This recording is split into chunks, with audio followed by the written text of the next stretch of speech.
Ayos po na mga sa Gitna. gitna ng karayom. Dapat Yung dulo ng karayom. yung dulo ng karayom na to at saka itong flat surface na ito, dapat pantay sila. Hindi pa sila nakakaangat. Pantay sila. Ito mali ito. Ah. Ito. Anong klaseng ano? Pantay siya. Sa ilalim. Ibig sabihin, ano to? Ibig sabihin mataas yung needle guard. Ito. O mababa. Mababa ito. Kasi pag-release ng karayom sa needle guard kung malayo pa looper, posible matumbok niya yung karayom na looper gawa nang wala nang needle guard. So, kailangan mataas ng kaunti yung needle guard. Tataas rin.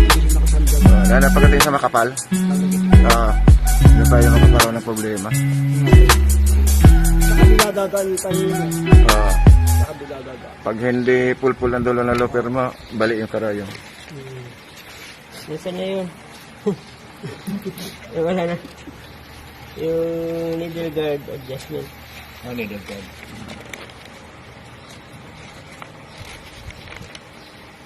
Sabihin, kulang nga siya. Kulang ang Height. yung height ng needle guard. Needle Tip guard. yung needle, tsaka yung ilalim nito, Needle pantay. guard. Kasi yung sa Ano pababa yan? yan, Hindi pa yan na-adjust. tinatamaan ng loper yung Karayom. Pag makapal, makapal. Sa kapag hinila na puller, minsan nahatak yung kan. Kaya yung pag-dive mo sa'yo, naglaktaw, pumutulog sa ilala. Ayan na yan. Ganun. So, yung lumalagat Sa kabila dumadaan. Tsaka nabali ng karayom.